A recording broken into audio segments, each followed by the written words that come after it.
The years between 1910 and 1920 were crucial for the African American community. The new generation of blacks, who did not experience the immediate effects of slavery, saw new opportunities up north and began to follow their dreams.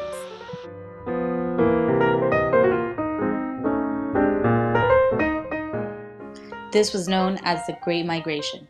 Mostly, young African Americans traveled to Detroit, Cleveland, Chicago, and New York.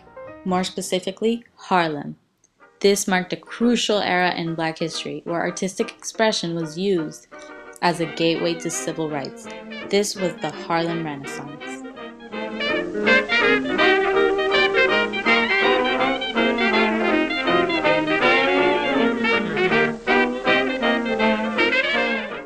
Many African Americans saw this era as their rebirth, as the first time they truly belonged to a culture.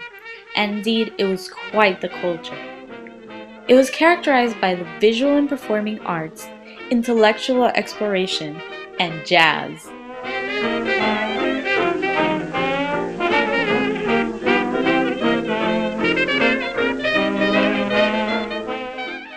Many influential artists, intellectuals, and activists blossomed during this time, such as Langston Hughes, Louis Armstrong, W.E.B. Du Bois, and Marcus Garvey.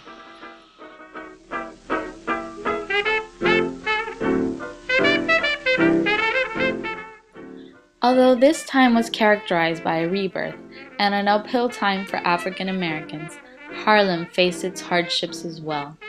During the time of the Great Depression, the unemployment rates skyrocketed, and blacks continued to face a lot of racism.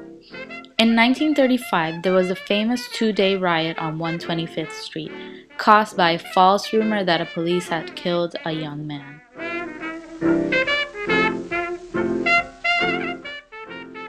What better way to teach students about the most influential era of Black history than by paying a visit to Harlem ourselves?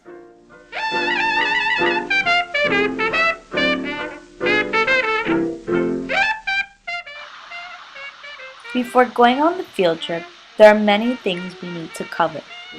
Since this field trip will consist mostly of a neighborhood walk, students need to have as much background knowledge as possible.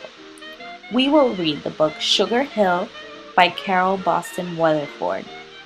Sugar Hill is a wonderful children's book that will give students a sense of the happy, united, and upbeat culture that birthed in Harlem.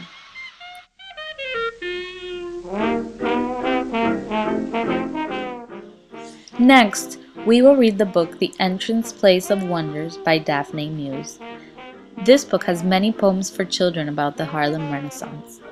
It explores themes of revolution, activism, and artistic expression. We will focus on poets such as Langston Hughes, who through poetry conveys many of the messages of equality that W.E.B. Du Bois and Marcus Garvey advocated for.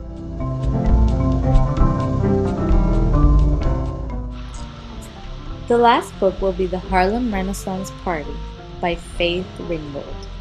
This book tells the story of Lonnie, a little boy who gets invited to a party at Harlem and has the opportunity to meet many of the famous people that we've talked about.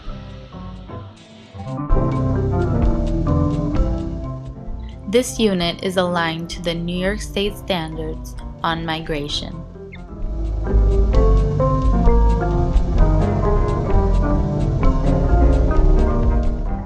For this field trip, we will start with a walk to 125th Street, followed by a visit to the Apollo Theater, and culminating with Langston Hughes' brownstone home.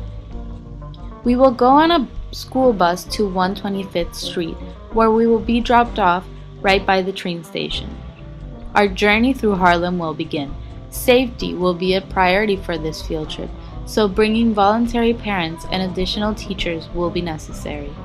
The goal is to give students a cultural, artistic, and revolutionary perspective of what Harlem is all about. We will start first with a walk through 125th Street. 125th Street, also known as Martin Luther King Boulevard, is the most important street of Harlem. Here we will recap what we had learned about the street and the riot that took place in 1935.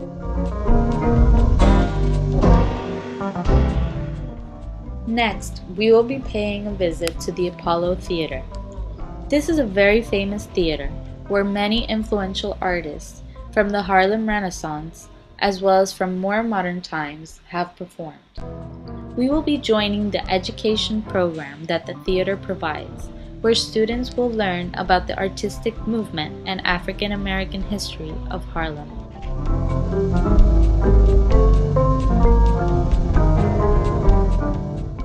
We will continue walking through Harlem until we arrive to Langston Hughes' house on 127th Street. At this point, students will have learned a lot about him, his work, and his beliefs, so they will be very excited.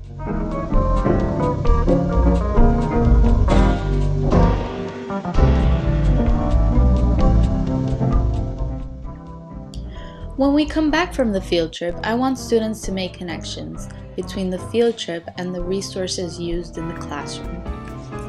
Students will each be given an index card and they will be asked to write down a quote from one of the books read in class. They will all put the index cards in a basket. Then they will choose someone else's index card and write down how that quote related to something that they saw on the field trip or learned.